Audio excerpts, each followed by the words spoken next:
Recycling isn't virtuous, it's making things worse. Millions of people will wheel recycling bins to their curbs this Earth Day, and many will feel a warm glow for doing their part to help the planet. Being a diligent recycler seems like a simple way to do our part in minimizing destructive waste. But recycling isn't as green as people think. In fact, psychological studies indicate that the moral satisfaction we get from recycling can lead to harm that may counteract the minimal environmental benefits that recycling provides. Precisely because recycling is widely understood to benefit society and the environment, the mere act of choosing to throw used goods into recycling bins makes us feel that we're being sustainable. This causes many of us to engage in aspirational recycling, throwing non-recyclable items like plastic bags, styrofoam, and even soiled diapers into recycling bins rather than garbage cans.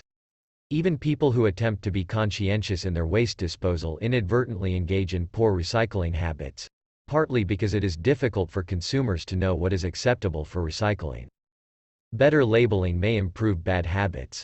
Although the recognizable three-arrowed triangular Mobius symbol is typically interpreted as signaling that an item is fit for curbside recycling, this symbol is also stamped on many non-recyclable items, like disposable Solo cups. Some states are starting to restrict inaccurate representations, which should encourage more accurate recycling. But other trends, like increasingly labeling trash cans as landfill, may continue to facilitate aspirational recycling. As research has demonstrated, labels that reinforce the negative impact of garbage directly lead to more contamination in recycling bins.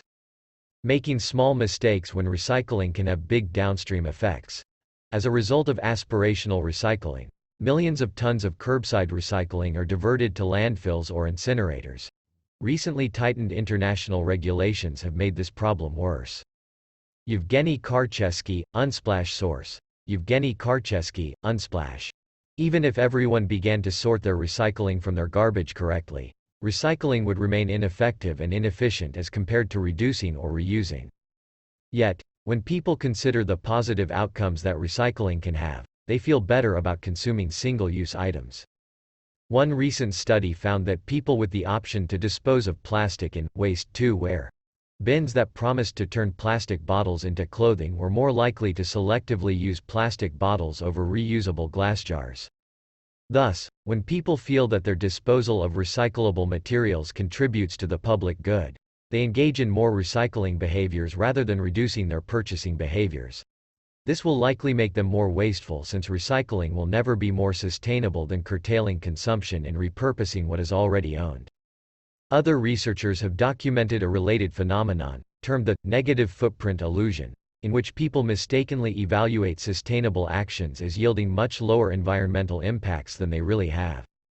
Participants in one study falsely believed that purchasing a burger with a sustainable side, an organic apple, is less environmentally taxing than purchasing a burger without a side. Participants in another study incorrectly judged that a family with 2 hybrid electric vehicles would have an equivalent environmental impact as a family with only 1 hybrid vehicle, despite correctly judging that a family with 2 conventional cars would have a greater impact than a family with 1 car. Overall, this research underscores what the recycling studies suggest: that people tend to think that frugality is unnecessary for sustainability. To be clear, we shouldn't stop recycling. However, encouraging recycling by highlighting its virtuousness is prone to backfiring. In some cases, viewing recycling as a moral imperative will directly contravene sustainability. Instead, being green will be better facilitated by considering other, less convenient, behavioral options, particularly reducing consumption. When considering the 3 Rs, we should remember that recycling comes last and should be seen as a distant third in sustainable living.